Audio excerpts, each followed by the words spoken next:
legally distinct Beanie Beasties. Yes. Legally Beanie. distinct. Legally distinct.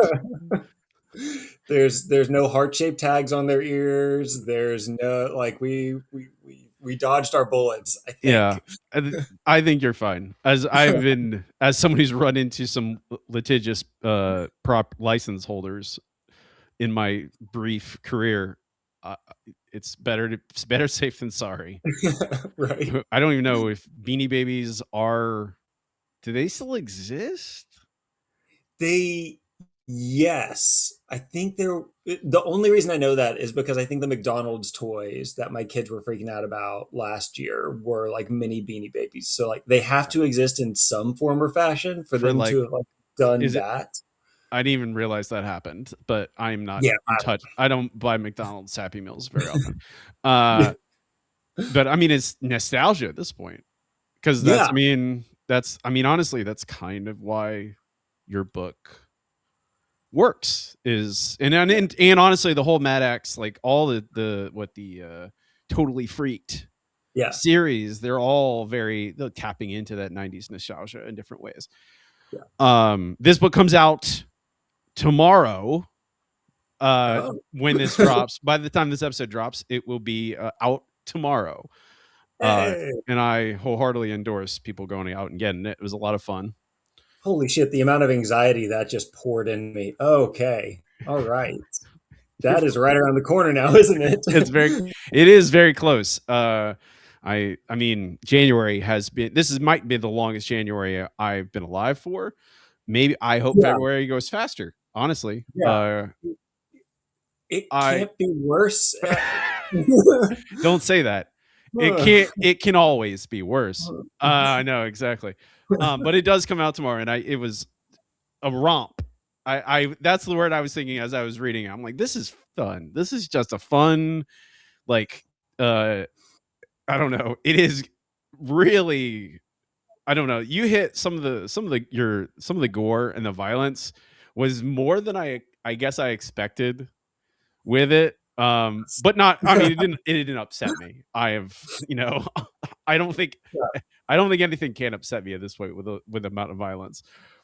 Do want to do this. I've started to do this with episodes. Could you give the fine listeners a elevator pitch for the book? Yeah, let's do this. Let's see how close to the back cover copy I can come off the top of my head. Beanie Beastie Nightmare is about two siblings, Neil and Noel, who are very at odds with each other, as siblings usually are. They come from a very broken home, and the arrival of a mysterious Beanie Beastie one dark and stormy night is only going to make things 10,000 times worse. And then maybe a little better, but way Maybe. worse first. But yeah, I don't know. There's some stuff in this that I went, oh no, oh my god. I'm not. I don't want to. I'm going to tiptoe around spoilers, even though I did have a Yeah. question.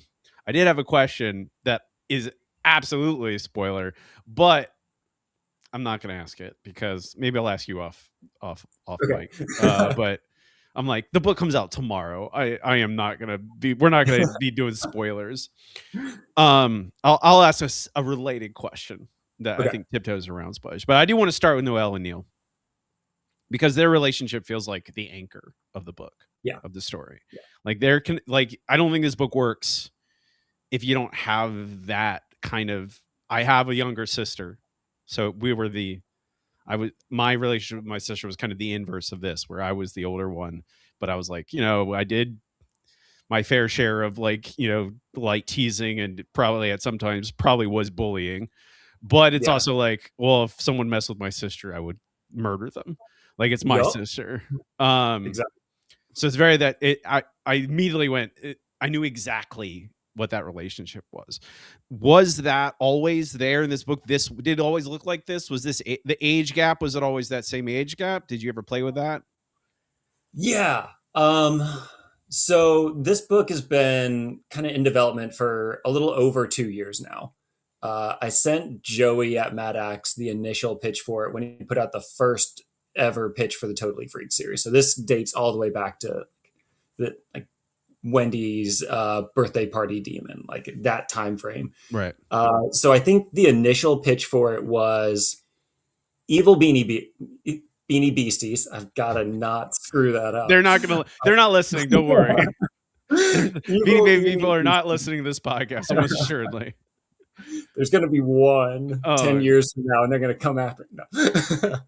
um, but it was evil Beanie Beasties and kind of uh,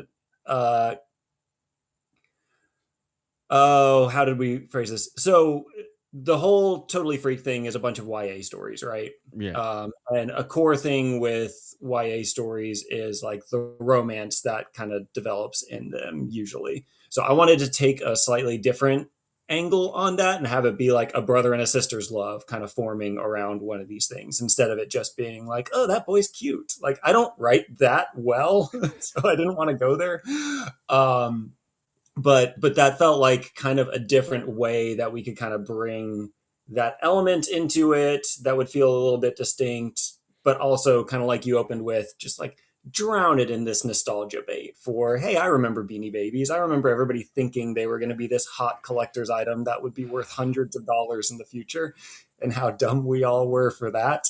So kind of My just my merged sister the my two. sister had them, and my dad is a terrible he is the scourge of being a collector.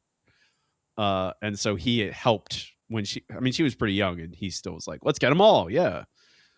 We looking I'm for one? amazed that there isn't one in arm's reach right now. They Right. are a plague around our house still, to this day. My parents still have the big Tupperware box full of them that we had when I graduated high school. So when they heard that this was my project, they brought the whole tub over. You need this more than us. Thank you. And Thank now you. my kids have found it, and they throw them all over the place. And But they actually play with them. yes, Not they are allowed to play with the collector's items, collector's items. not like the book. Yeah.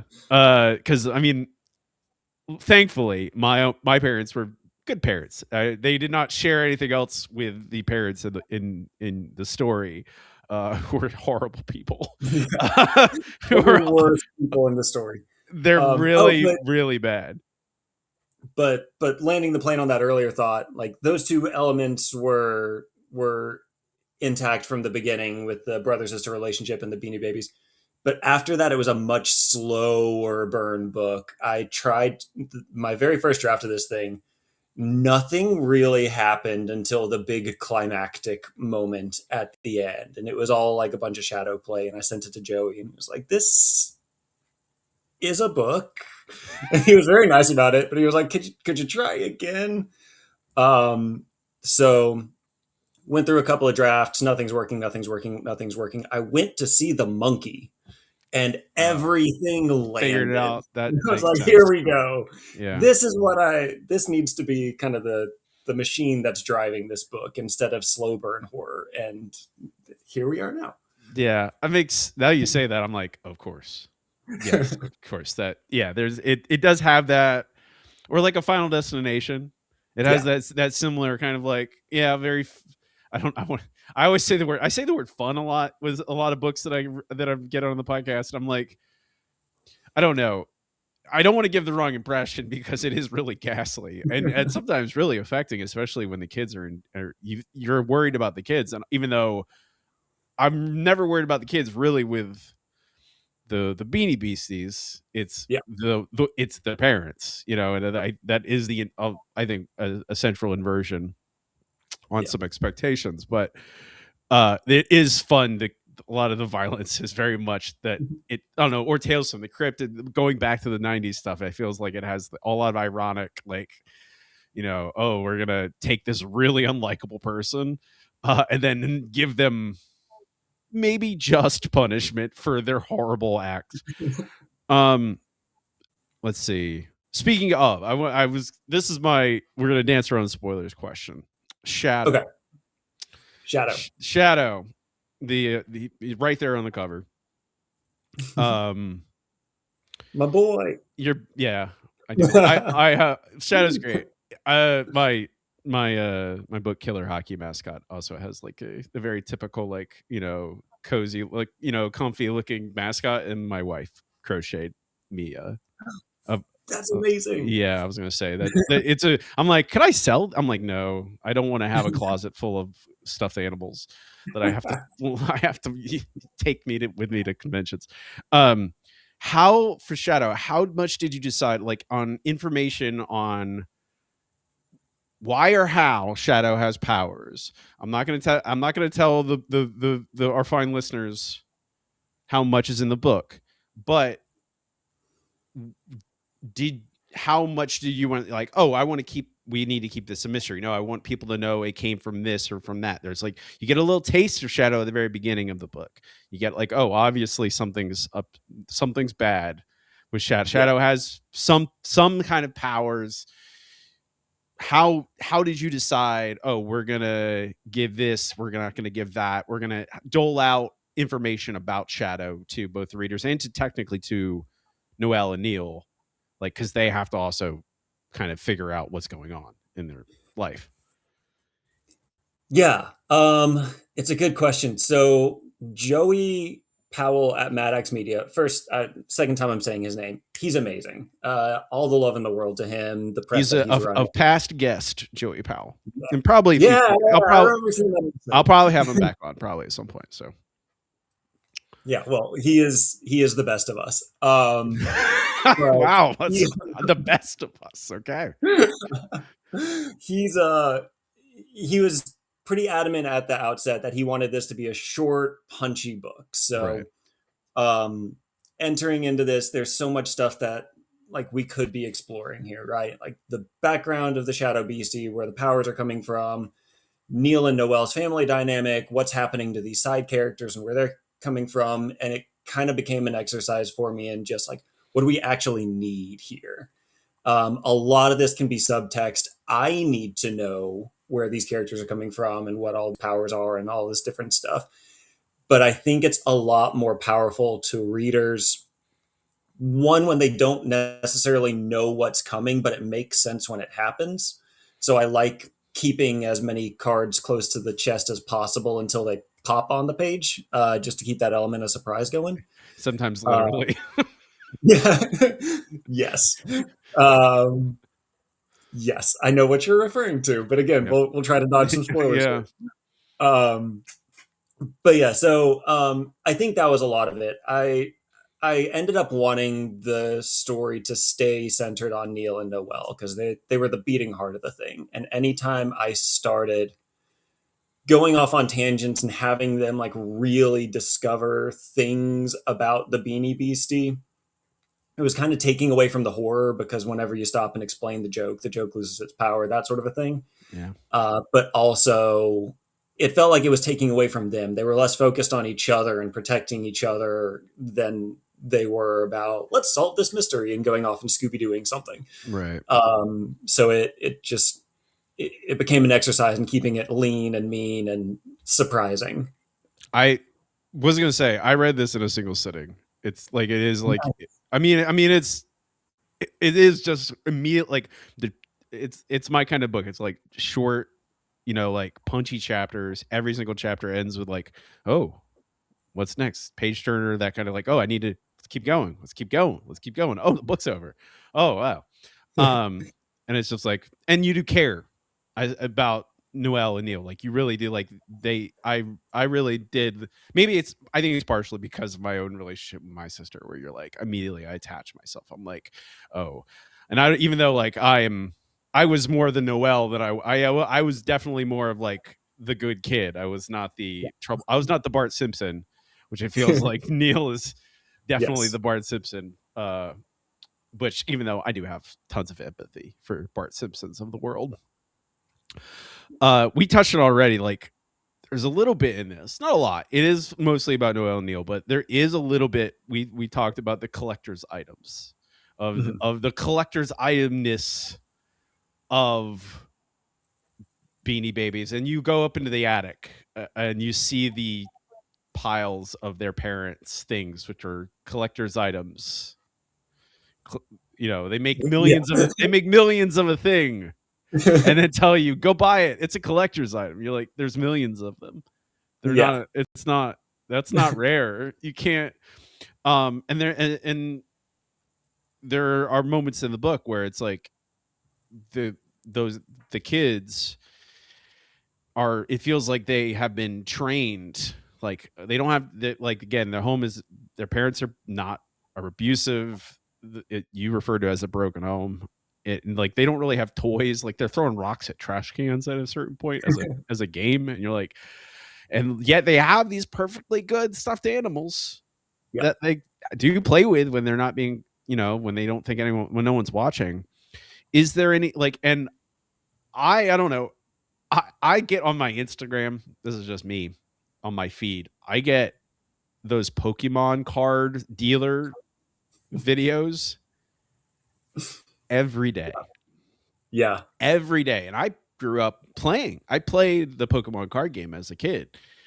I didn't collect them, like it wasn't like, oh, I'm going to make money. I'm going to get this foil Charizard Yeah. and then sell it. No, it's like I wanted to play the game. And it feels like it's this kind of speculative thing about children's, effectively, are children's toys. Like action figures are the same way. Like there's chase figures of, like, which I love. Don't get me wrong. I love me a good action figure, but Yeah. it's not like, oh, I need it because I want to resell it. It's like I want it Yeah. because I like that character. Um, is there any, was that intended like that, like, I mean, maybe a critique of this like weird speculative like mindset where like, oh, we can't touch things, no, kids can't play with them, these are meant to be pristine and mint condition, which you point out a couple times in the book, mint Yeah. condition. Yeah, very intentional. I think we haven't really explained to the parents yet. So the Right. parents are straight reporters. Yeah. And they, we almost get the sense throughout the book that like they had their kids on accident and they are like mad about the accident because it's ruining all of their potential get rich quick schemes and costing them hospital bills, and like they blame their kids for so much that's going on here. So I think having those collectors items in pristine condition up in the attic and telling the kids that they can't ever play with them or touch them or look at them or breathe on them or is just kind of a manifestation of like their relationship with their kids. It's like keep them at arm's length. Just please don't cause problems, and that's the whole way that they view their kids. And like, unfortunately, I've known those people and like grown up with some of those kids before, and it's just it breaks your heart. Um, in ways that a sentient little 2 foot bag of beans with a knife could never do. So I wanted to lean into that a little bit because I think in most of my books, something I try to bring into it is just like the human element of things can be so much scarier than the supernatural element of things because we connect with it so much more honestly and deeply. A lot of times, yes, big scary thing is running around in the woods and murdering everybody, and that's creepy. But human monsters, they're the thing that really get under my skin. Yeah. Uh, Or just human problems. yeah, yeah, Yeah. or yeah, yeah, Yeah. I mean, they often line up. They can be both. yeah, They can be both, but it's that there is, I don't know, the I don't know, my dad, like I've already mentioned, is an avid collector of everything. He was never a guy like, oh, I'm gonna lock it away. He was like, I want you to see it. Let's all look at it. It's awesome. I want you. Let's look at this movie poster I bought. Hey, Rob, I got this movie poster. Let's look at it. I'm like, oh, thanks, Dad. Yes. I don't know if this he I my father tells me routinely. He's like, when I die, Rob, you can't sell any of this. think- And I'm like, Dad, if you're gone, you don't get a say in it. I'm sorry. I'll keep a couple things, but most of this is going up for auction. Uh, it's it's very important things. I don't need I don't need coins from 1915 or whatever he's got. Uh, so I'm very Yeah. sensitive, I think, to that collector mentality. I myself am on the precipice sometimes of falling into that horrible trap of like, oh, I need to collect all of this version. Why, Robbie? But Why? I think you've got it exactly right there with that precipice comment. Is like so much of this stuff can be fun and healthy and like bonding experiences. Like my kid's into Pokemon cards right now. You brought that up, and so we'll flip through and like, oh my gosh, a foil Pikachu! Like this is so cool. We should probably not like crumble this up. um, but like it's a balance, right? And like it's Yes. with most things in life, you can go too far.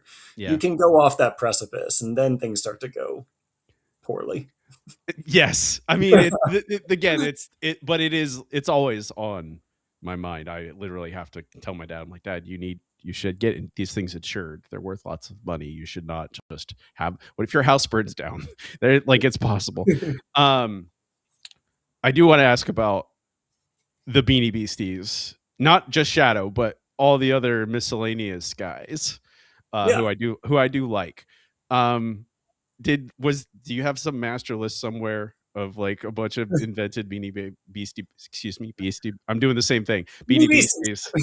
Do you have a master list of all these invented Beanie Beasties, like a spreadsheet? Yeah, so I've kind of got two different lists going on. I've got one piece of paper that was next to the desk the whole time that I finally just had to make because there were enough of them, and I kept accidentally flipping the colors. Was the scorpion green or purple? I don't remember. It doesn't actually matter, but let's get this Yeah, right. continuity. And then on the other side was that Tupperware full of old Beanie Babies that I could just be like, I don't know, I need another one. Stick the hand in, randomly pull one out. It's a peacock. Okay, cool. Peacock's in the story now. I remember the peacock. The I liked the peacock a lot. Yeah, I was a blue little. one with the blue Yeah, it's very baby. pretty. I was a little too old for. I was like getting into my teen years by the time I think Beanie Babies were around, and I was just like, oh, this is for babies. But then my dad's like, no, Princess Diana is worth $1 million. We need to go get it. I'm like, okay, Dad. I think that's okay. We don't. I don't think we're gonna get the Princess Diana. Doesn't what like and one oh this one has its ear is different. I don't know. Mhm. I've also seen I don't know if there's a VHS tape that I've seen online in different YouTube channels of it's a guide to collecting no, it's a guide to spotting counterfeit Beanie Babies. A specific I VHS. remember that too. Yes. Like That's all it was. It was just the to look for counterfeits. You're like, my God. They, they just made tapes about anything, I guess, in the 90s. Those ladies really didn't know what they were talking about with their Beanie Babies, though, their VHS tape. I don't know. We're running out of time in the first segment, okay. technically, but I do want to say, our Beanie Beastie Nightmare comes out tomorrow for anyone listening to this as it comes out, and if it's the day after, go pick it up. Let's do it. It is a blast. That's how I would describe it. It is fun, and I needed it. I was gonna say I needed a fun book after the previously mentioned very long January. Yeah. But we will move on to our second segment. It's time for the second act, All right, I'm ready. which is just broader questions, bookish questions. I'm going to start off with a question from my last guest, Stephanie Jensen, fellow Floridian. And I'm going to ask you for a question for our next guest I'm ready. at I'm the end of ready. this segment. Okay. But her question for you is, what is something you would never write about? Ooh. I think I know where she's going with this question, and I'm gonna totally dodge. Okay. I would never write about Gothic mansions. I Oh, can't do it. I okay. don't know enough about houses. I don't know about enough about architecture, and it feels like you have to do that for like 7 chapters. It's just like describe the gables. I can't. I don't know what a gable is. So that's my dodge answer. I mean, I don't. There's no wrong way to answer a question. Okay, that's the point of this. Is that I ask. There's these questions are open ended for a reason. I don't think that's dodging it at all. But Um, to her actual intent, I don't think there's any like topic that I would refuse to write about. I think any topic, if it's approached the right way for the right reasons and connects to the story properly, I think there's room for anything. But I don't know, with some subject matter, you've got to be really intentional about how you're approaching it and why. yeah, Um, so I don't know if the story demanded it. I feel like I could go pretty much anywhere, but I don't tend to write the stories that demand the that darkness of the yeah, darkness. the darkest things. Yeah, it Yeah, is. I don't know. Someone asked me that on a panel once. Basically the same question, and I was like, if I would not. There's nothing I would say I would never write about. There's some things I don't necessarily want to write about. Really, it's like not. It's not enjoyable. It makes me like the couple books I've written that are really dark are like they feel like they give me the flu. Like it feels like I feel sick after I write them. Uh, I'm like, if you treat things with reverence, you treat them with the respect. Like even if it's a horrible thing, you treat it like no, you need to respect that it's horrible and it does horrible things to real people.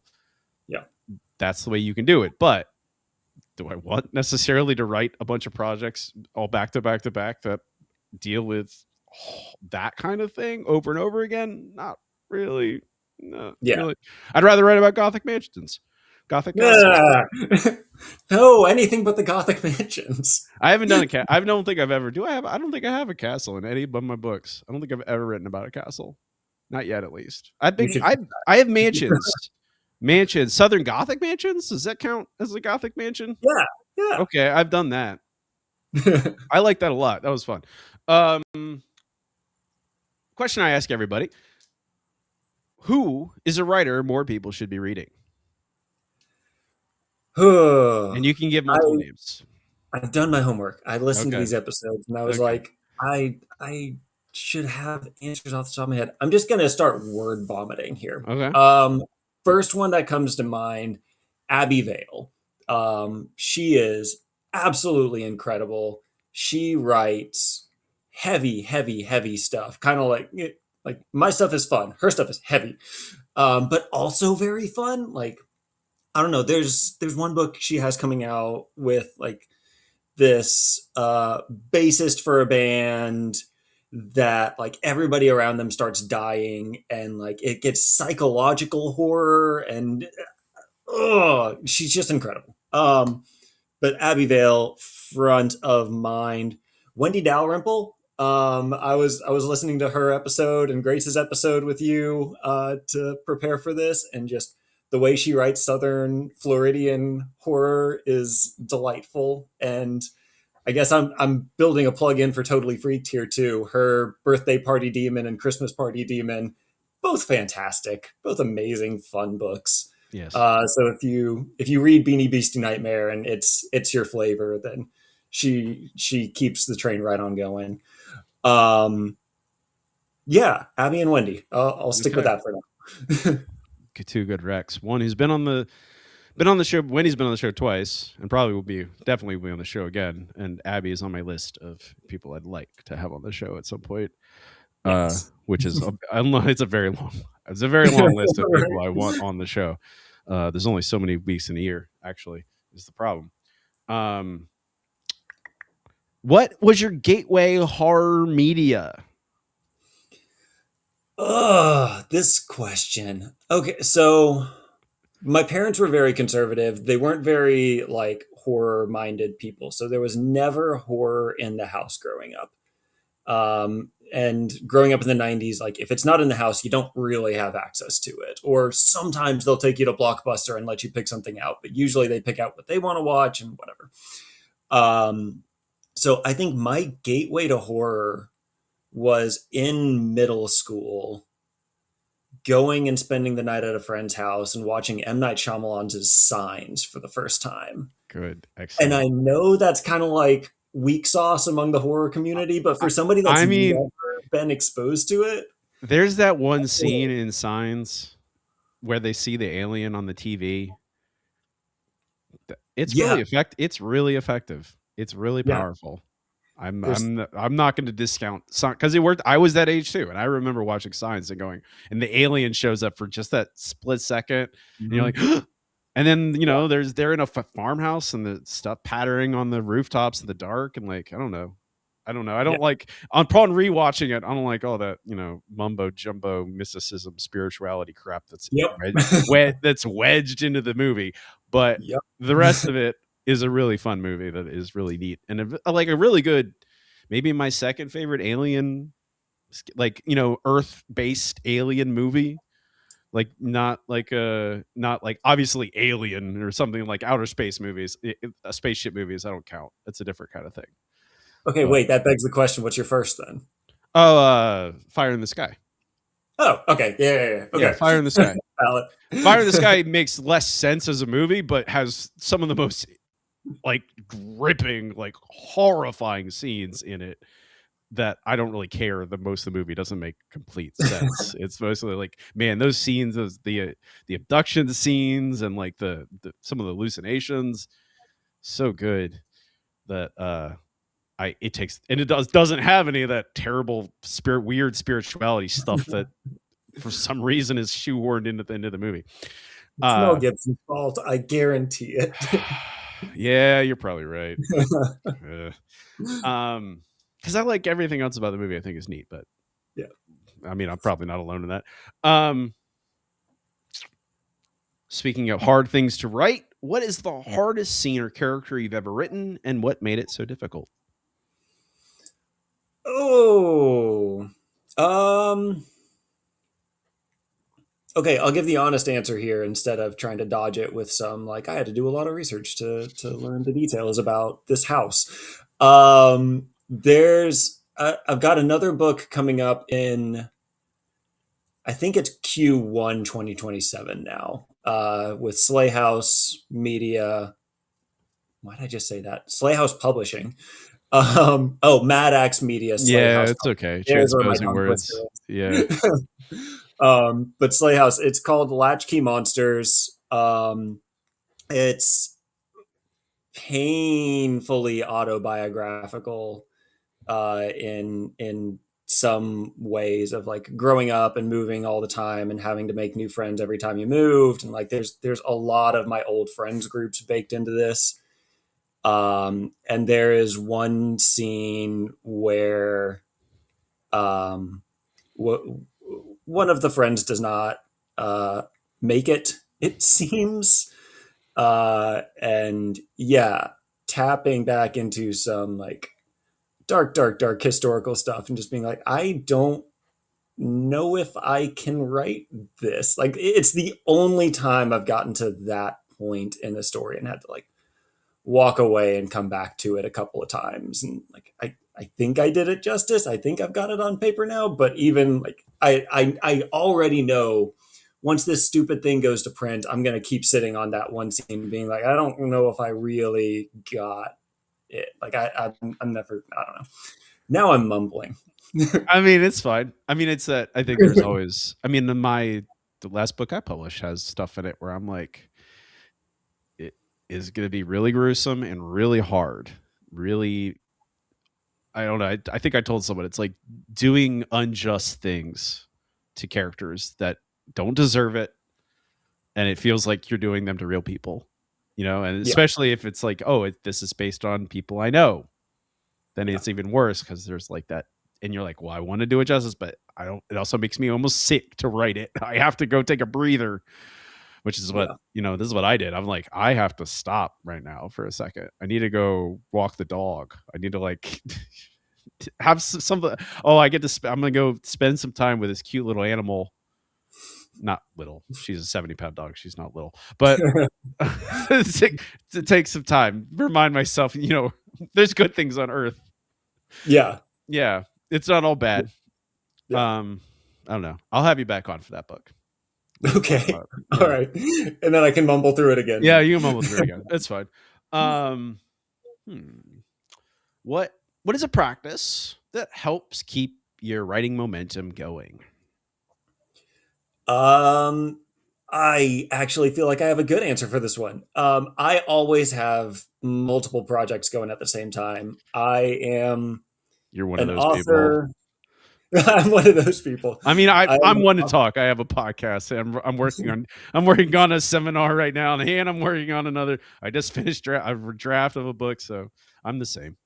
Exactly. Okay, so you know where I'm going then. So Yes. like I'm an author, I'm an editor, I'm a screenwriter. Whenever one of the lanes just isn't working, I just shift into a different one and keep the creative juices going on that for a minute. And then I don't know, as long as you're just being creative in some facet, it feels like things unlock eventually.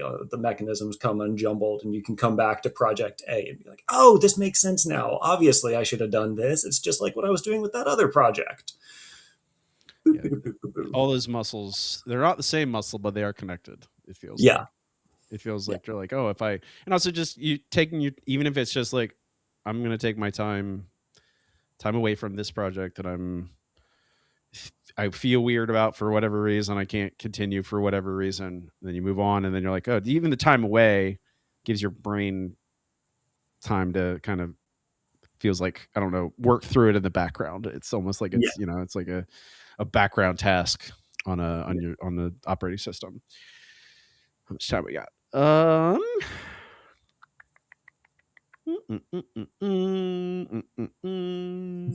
What's the best piece of advice you followed? Best piece of advice I followed: keep writing. Um, it's gonna suck sometimes, and you're gonna get those rejections that hurt you to your core, and you're gonna have those books or those stories that just straight up flop. Keep writing. Keep writing. It does get better, and it doesn't like it feels like it is so rare for it to just magically skyrocket for people. Like everybody's got this wish that it'll do. I'll just wake up one day and we'll be in the bestsellers and everything will be better from there. It's incremental. It builds. Like And you look back. it's not linear either. It's not a straight line. It's Yes, yes. yeah. But you look back at where you were 5 years ago and you're like, oh, all of this did build into this is so much cooler than what I was doing 5 years ago. And 5 years down the road, it'll be even cooler.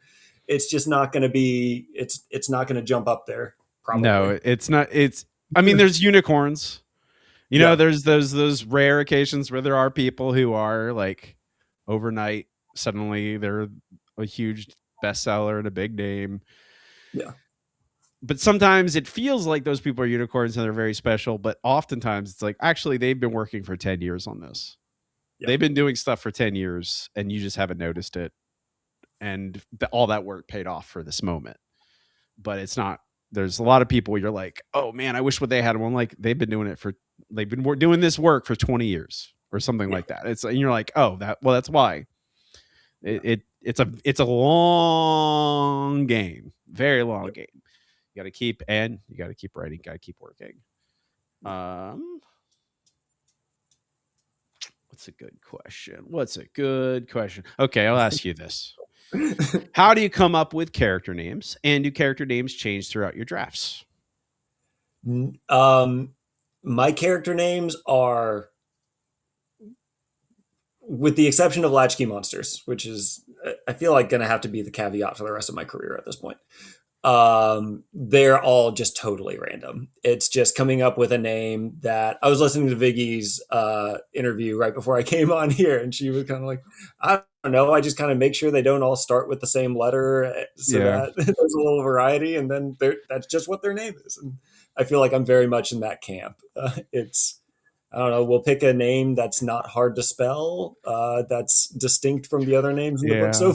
far, and we'll just run with I've feels like I like to hurt myself. Like it feels like, I don't know. Sometimes I do settle on very easy names, but then sometimes I pick names like Moira, it. which like I Yes. love the name. Like it's a neat name. I think I blame the X-Men for giving me Moira because there was Moira was is integral character to the X-Men. But uh it's not an easy name to. I don't naturally. You don't naturally type out Moira or say it the right way. Yeah. I don't know. I curse myself. Um, I don't know. I feel like it's also like certain projects feel like they need like some more mythical, more grandiose name. I don't know. In other projects, you're like, no, it's probably good that they're just named Tyler. Yeah. Yeah. Yeah, they don't. Like, They don't I don't need to know. Well, be. I'll bring it back to Beanie Beastie for a second. Like the kids in Beanie Beastie are Neil and Noel. It kind of gets across this idea that the parents didn't care about them even at birth. Like, I don't know, two end names, just like they're functionally the same name, just like boy coded and girl coded. I don't know, they're the kids. Move on. Like, so it gets a little bit of that across, but Yeah. it doesn't need to be this big weighty. Like, I don't know, what's the like etymological background of Neil? No, no, that doesn't matter. No, especially when it's like it's so rooted in '90s nostalgia and in like I don't know, like I think of The Simpsons, Bart and Lisa and Maggie, like they're just like, and that even those people were named off of Matt grading literally his own sisters and him. He's like, I can't name the kid Matt, so I'm gonna name him Bart. I didn't know that. Okay. I see Yeah, it though. yeah. Matt Groening's sisters. He has a sister named Lisa and a Maggie, I think. I know for sure Okay. Lisa is definitely his sister, and he wanted to name. He couldn't name Bart Matt because that's his name. It'd be so obvious. So he's like, "Well, I'll name him Bart instead of Matt." And you're like, Yeah. "Okay." But it's again, it's like those are like '90s kids' names. Yeah. Noelle and I knew a Noelle in the '90s. I knew a little girl named Noelle. We'll do one more question. Okay. Yeah, for this. What was the last book you read that evoked a visceral physical reaction? I'm gonna give two answers. The book answer is Abbey Vale's Writhe. Um, there's not a scene in the book that gets to you. It's the entire novella is just heavy and makes you feel bad. And Abby knows that it's heavy and making you feel bad. And just her emphasis, the whole book is just driving this rusty pair of scissors deeper and deeper and deeper closer to your heart until you break. And I don't typically read stuff like that, but she's so good that it was like, all right, I'm doing it. So suffering that in the best way. I feel like I shouldn't recommend a book by saying I'm suffering through And I it. mean, I do that all the time. Like when you say it's not typically what I read, I'm like, that is usually what I read. I go after like I want to hurt. Give me books that are gonna hurt me. Abbey Vale's Writhe. Yeah, it's I own it. I just haven't read it yet. Yeah. But then the other one that comes to mind, not a book, but I've been playing Claire Obscure Oh yeah, Expedition 33, yeah. and holy crap, it's got some moments that hurt. I haven't The gotten. I never premise got of very. it. I didn't get very far in it. I got Okay. like I got like a few hours, and I went, "How long is this game?" I went, "Oh, I'm not gonna play it for that long. I'm sorry, man. Yeah. I don't got time for JRPGs anymore. They're just too long. It's very beautiful. It's an Yeah. unbelievably beautiful game. It won a million awards. I know that too. It won Yeah. every Game of the Year award, I think, this year or last. Yeah. Now, last year. Excuse me. It's not 2025 anymore. What's your question for our next guest? Okay. Question for the next guest. Can I know who it is? Can you It spoil? is. Let me It's not see. going to change the question. I could tell you. It is. Oh, it's. I don't know how to say her last name. Dawn. Viggy mentioned her on her. I haven't. The first question I'm going to ask her is when I get a call. Is like, how do I say your last name properly? Dawn Kurtagich. Okay. Seventh Sister is coming out soon. Is her next book. She's going to be the next guest next week. Nice. I am unfamiliar, but hi, Dawn. Yeah. My question for Dawn is we'll go back to the classic kid dare. If you have to spend a night in a haunted house, which two horror authors are you bringing with you and why? Okay. That's Okay, we're getting back to the strange questions. Excellent. That's good. I was on a little bit of a run with like normal people questions, and now we're gonna go back into okay, we're gonna take people to haunted houses. A night in a haunted house. Okay. Yeah. All right. I'll ask it. I follow directions. I ask the questions people ask.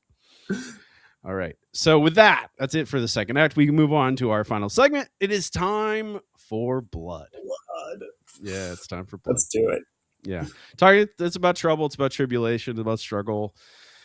Be it nuts and bolts, philosophical questions, business questions, social media marketing, all that kind of stuff. So, what's on top of mind? I I don't know. I feel like there's so many like granular writerly things we could get into, but just like the honest answer to this is we are recording this at the end of January of 2026, and it's just the world sucks right now. Yeah, it's real bad. And I'm angry and have been angry for a long time and just trying to figure out how to keep that as motivation when it's been going on for so long and riding the ebbs and flows of just like swinging into depressive states, swinging into there's nothing we can do to make anything better. Why are we bothering with art right now? Swinging back into this is exactly the time we need art right now, and just like Yeah. riding the damn waves and just trying to stay consistent through all of it. It just sucks. Yeah, it's real bad. Today was bad for me in particular. Just, I mean, not yesterday was I was mostly fine, but then just happened to be today. I woke up and I'm like, I don't feel very good today. And then I don't know. I'm also doing Try January, which I typically will let a drink help me help out. Hey, yeah, I was gonna say I'm drinking. I have a Coke Zero. In a handful of days, I will be making myself some cocktails occasionally.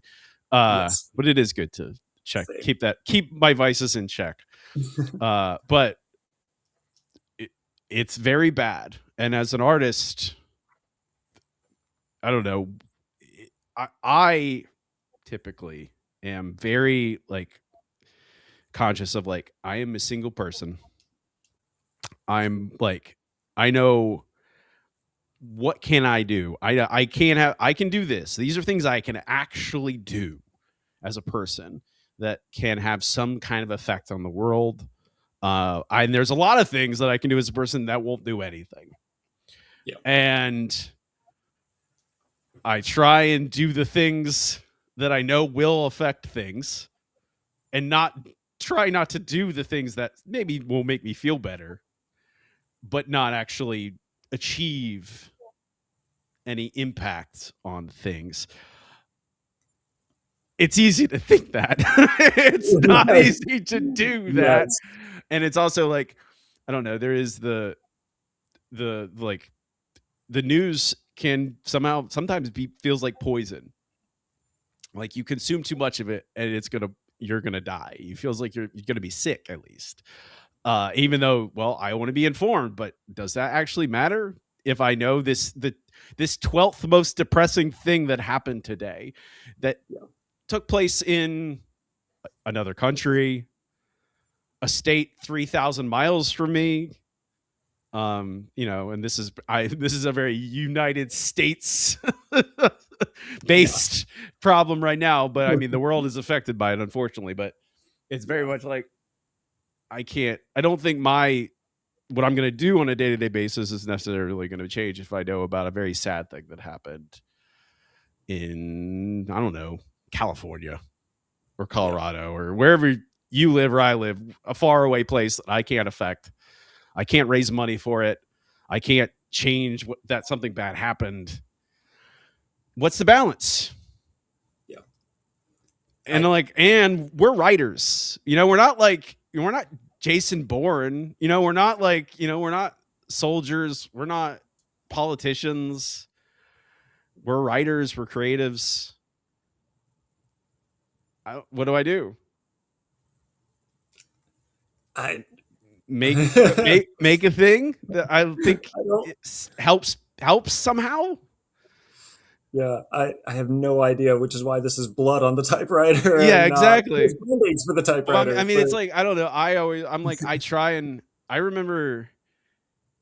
This is again when you say it's been bad for a long time. I mean, like I don't know. My dad. I posted. I don't know. I posted on social media the other day. I just posted a picture of myself in a T-shirt that I really like. It's an anti. It's this machine kills fastest. T-shirt. First said by Woody Guthrie in the 30s, I think. Um, it was on his guitar, but that was about rooted in like strike breaking and coal miners. yeah, And it's 100 years later almost, and it's still things have changed, but nothing has changed. But I posted a picture. I'm just like, I just want to make people know, like, this is my stance, and if you're not with me, you're against me. I didn't think it yeah, was. I don't consider it a brave thing to do. I just want to make sure people know who I am, and that when they're around me, they know what I stand for. yeah, Um, and I don't think of it as brave though. I think of it as like that's it's just a thing you should do is periodically remind people, let people know who you are. And my dad called me and he was like, "I'm proud of you, Robbie, for saying that, for doing that." And I'm like, "Thanks, Dad. I appreciate that." Because he works in construction in a very everyone else is incredibly conservative in everyone he works with. And he's like, I don't know, I can't say anything. Like, I mean, he's the boss, so yeah, he could say anything he wanted. Like yeah, he controls their paychecks, so he can do what he wants. But it is like there's also social stigma. He doesn't want to be in arguments all day, which I understand perfectly well. But he's just like, I want to say, I just use like, I'm proud of you for being my son and all that. I'm like, that's very nice, Father. Thank you for calling and telling me that. I'm sorry that you feel this way. Like I understand. I feel the same exact way. And my dad's a hippie. He grew up, he went to protests in the 60s. nice. Yeah. But he's just like, I thought, I'm like, well, but he was like, oh, this hasn't, like, people are getting shot in the streets. I'm like, well, I remember, I'm like, I wasn't alive, but Kent State Massacre, National Guard killed 4 students. That was a thing that happened. Like, like the civil rights marches in the 60s. It's a thing that happened. Civil unrest and, authoritarian government has been a thing before I was born and since I've been alive. I think we get tricked sometimes into thinking that, it's new. And I'm like, it's Yeah, not. no. It's not new, but it is. I, this is my long-winded. I'm a writer, so I have a surplus of words, but it Yeah, is. We are. I this is was what at. we're good Yeah, at. exactly. I was at. We were at. I was at StokerCon last year. We ran into each other at the airport as we were flying in, and you were like, "Are you Robbie?" I'm like, "Oh, hey, how's it going?" Uh, but we were at StokerCon, and that Saturday, I think, was the day some politicians in, I want to say it was Minnesota, had gotten killed. They were assassinated Yeah, effectively. And someone we had just met that day, I think, and we were just having, which is the thing that happens at, conventions in general, where you're like a person you never met before, and suddenly, oh, well, you're going to be my friend for the next 3 hours. We're just going yeah, to hang out. We're friends. And we kind of split up and then found each other back again, like talking. And she was like, oh yeah, this terrible thing happened. And like, she's like, I don't know what to do. And I'm just like, like, we're writers. We are creatives. We're not like, we can do as much as we can, civically, as good citizens, try and help and protect people and prevent harm. But our reach is we're going to have intrinsically more reach with our art than we would ever have civically with, like, what can I do as a citizen, unless you want to unless you want to retire as a writer, as a creative, and go into civics full time, which you could do. Like, if you want to start foundations, if you want to go become a politician, run for office, you could theoretically do that. But if you're going to remain a creative, the most effective way for you to do something, to like, even if that thing is to just make people's lives better with like making art that they like a lot, that says the right thing, that reaffirms their values, or makes them, challenge authority, then makes them go, no, I'm going to do the right thing. I'm going to try and help my neighbors and prevent harm. Making that kind of art is the thing that will do it. I don't know. Chuck Tingle had a really good post, I think yesterday or the day before, about it too, that I really liked, which I don't have off the top of my head, but that's like, he like, it was a text post about, buckaroos, like, hey, a part of this is like, yeah, it's real rough out there. I know. I agree. It's real bad. but you can, a part of like, it's not all about like, oh, I have to go uh take a bullet for somebody. It's sometimes it can be like, oh, you made sure the person in your life is comforted. Like that, that counts. Yeah. That counts. Yeah. Yeah. I mean, we write horror, so sometimes the thing that is like enriching someone's life is watching someone's face explode or something. And when it gets killed by a living cursed Beanie Beastie. But Yeah. yeah, but I mean, that is enriching people's lives, and it does. It's like, I don't know, that a part of publishing anything, putting your work out in the world, is you have to have this, you have to believe in it. You have to Yeah. believe that your work matters, even if it is something like it's a silly book about a cursed Beanie Beastie, as it would be. But sometimes Yeah. that's the good thing about it, because it is silly and people can.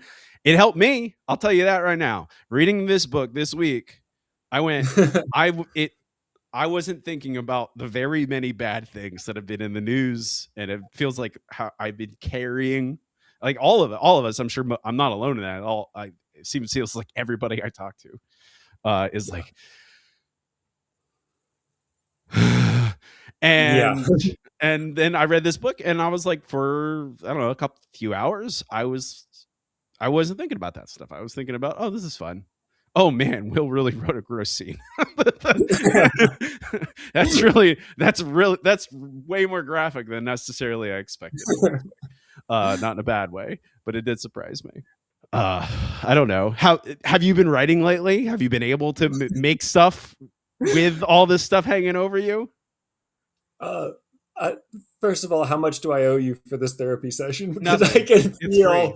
I can feel. Okay. It's free. Um, yeah, I've been able. Uh, okay, so we didn't drop spoilers. I'm gonna try to tap dance around things I'm allowed to talk about and not allowed Okay. to talk about right now. Right. But I have been working on something that fits the moment very well, and Okay. some days it is amazing to turn off the news, turn on the computer, and just like slam fist against keyboard Yeah. for a few hours. And other days it just feels like I I don't know. No matter how many times I punch the keyboard and how big this thing gets or doesn't get, like Yeah. I can't topple the fascist hierarchy by myself. But like I don't know, everybody. I don't know. I don't know everything you just said. I don't need. I don't need to I take would. off again. I mean, But that's another. I mean, Uh, I also come. I'm personally like, I'm very good at di- like burying myself in work. yeah, Like that's a way I cope with like all my problems. Like I'm just like, oh, I'll just give myself more work to do, and then I will only think about work. So it's like the work is, oh, if the work is I need to write a book or I need to revise a book, I'm like, well, I need to figure out how to transition between memory and the present. That's the thing I'm worried about. I'll think about that for the next 3 hours instead of, yeah, the very real problems that are, are all I can't affect, materially in the next 3 hours, but I can definitely in the next 3 hours make some sort of decision about if I should put italics in this. If I use italics to represent a transition between corporeal reality and then transition into living memory and then back to corporeal reality, use italics, or should I The just use semicolons. yeah, What semicolons? about the What about the semicolons? semicolons? There's a semicolon. There's a semicolon. I think there's two in this project. It's a long book, so there's two. I have two semicolons. Talking about semicolons on this podcast has definitely got me to use more semicolons than I would have in the past. Because I went, no, you're right. Someone in the comments in one of those videos. This is unrelated to modern day sociopolitical issues dominating our minds, but someone in the comments is like, a semicolon is when you have two complete thoughts and you want them to kiss. And I went, I that like that. that That it works. made me went, oh, okay, perfect. That makes it make way more sense than the very boring standard English proper, Oxford definition of what a semicolon is. I mean, I think I appreciate you bringing it up. All the things that are on top of mine, because I think that like any other question is dancing around it, because it certainly is the thing that I'm like, I don't know, we could talk about semicolons or use the use of italics, or Yeah. oh, is this project the one that's going to get me an agent? I think it's great, and I've Oh, done all this exactly. work. Sorry for bringing that up too. I mean, it's what I think about. I like it's nonstop. That's all I think about, because I have disease inside my head. But I think there's no right answer. I don't think any of us have it. Like, we don't have, again, if we could, we all like want it to just be a place where we can just make our art and not have to worry about that stuff. But we've never had that, really. It's just anytime we have, it's been an illusion. It's Yeah. never been, like, I don't know. And also, like, routinely, like, I would say, anyone out there listening who has the similar thing, like, touch grass. Literally. I mean it. Go for a walk by yourself. Don't listen to the news. Don't listen to current events. Put on some music and go for a walk. Walk your dog. Go walk with a partner or a friend. Go look at a nice tree. You know, I'm serious. That It helps. it helps. It It literally helps. does help. It is. I have been. That is what one of the things I've been using to cope is like, go for a nice long walk. I don't even listen to anything. I just like silence, just so my brain will like push out everything. I don't have anything in there. Just empty this. That's what I want. It's like a form of meditation. Walking meditation is a thing. I'm not gonna. I think I don't know if I've ever said, hey, you should also meditate on this podcast, but you should do that too. It's very Yeah. helpful. Meditation is very good, but walking, go touch grass. It's very nice. Spend Yeah. time with loved ones. I'm a old cross country long distance runner, so that's the same mentality. I think you just go out on the road for an hour and don't have a chance to talk to anybody, don't have a chance to look at your phone. You're just trying not to get hit by cars, and like there's a zen to it. You do have the build for it. You do have the cross. Right. I had Yeah. my friend in high school who looked exactly like you were like great cross country runners. I'm like, I could never. That ain't me. I have the offensive lineman build. I'm not I don't. I'm for short bursts, not the long haul. I can't do the endurance. We're out of time. We're not out of time. There's no Yeah. podcast police, but we do have lives. We have Yeah. to return to. Um, Before we go, Will, tell people where they can find you online, where they can find your books, and where they can find our Beanie Beastie Nightmare. Yeah. Online, I am down pretty much to Instagram and Threads at spooky_sterling. Where can you find my books? I'd really like you to go to the publishers themselves. Mad Media is putting out our Beanie Beastie Nightmare, and they have a cool little certificate of authenticity they'll send along with it if you buy directly from them. Previous works included Punk Goes Horror, an anthology of musically inspired anti-fascist. Wow, that feels timely. Yeah. Bangers, but that's from Trueborn Press, and again, buy directly from them. Don't support Bezos and the Machine. And then prior to that was String Them Up from Crystal Lake. So any of them, um, yeah, Go to those places. go those places. Yeah. That's better. I don't know how often people listen to me when I say, "Hey, go to this place first instead of this other to buy your book." Ultimately, I don't think it changes anyone's mind. I think they will No. do, but please, we Yeah, asked, please. please. Uh, Funko's Horror. If you buy it from Christina, she sends stickers. Everybody loves stickers. Yeah, exactly. Will, thank you for joining me. I appreciate you. Of course. Thank you so much for having me on.